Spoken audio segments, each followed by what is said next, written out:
اللہ وقال رسول، سچے کلام کو عام کیا۔ السلام علیکم ورحمۃ اللہ وبرکاتہ۔ ایک صاحب پوچھتے ہیں کہ حضرت میں ناپاکی کی حالت میں تھا، غسل خانے کی طرف جا رہا تھا، راستے میں ایک ساتھی نے مجھے سلام کیا، میں نے ان کو سلام کا جواب تو دے دیا، لیکن میرے دل میں یہ بات آئی کہ میں ناپاکی کی حالت میں سلام کا جواب دینا یہ صحیح رہا یا نہیں، تو اس لیے آپ سے پوچھنا ہے کہ ناپاکی کی حالت میں اس طرح کوئی سلام کرے تو سلام کا جواب دے سکتے ہیں کیا؟ اس طرح جواب دینے سے کوئی گناہ تو نہیں ہوگا؟ دوستوں،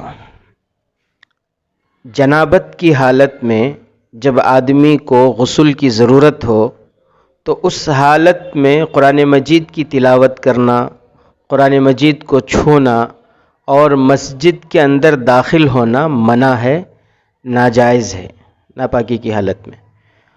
اس کے علاوہ جنابت کی حالت میں سلام کا جواب دینا یا اذان کا جواب دینا دے سکتے ہیں۔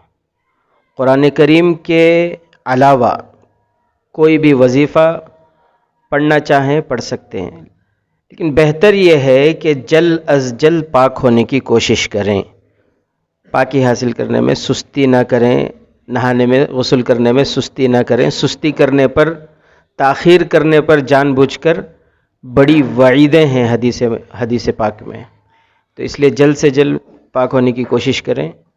اگر آپ جان بوجھ کر تاخیر کرتے ہیں تو پھر نحوستیں بھی ہیں، اور مومن کی شان تو یہ ہے کہ وہ ہمیشہ پاک رہتا ہے، اور ہمیشہ باوضو رہنا یہ مستحب ہے۔ بہرحال مسئلہ یاد رکھیں، جنابت کی حالت میں اگر کوئی سلام کر بیٹھے تو جواب دیا جا سکتا ہے۔ واللہ اعلم بالصواب۔ السلام علیکم ورحمۃ اللہ وبرکاتہ۔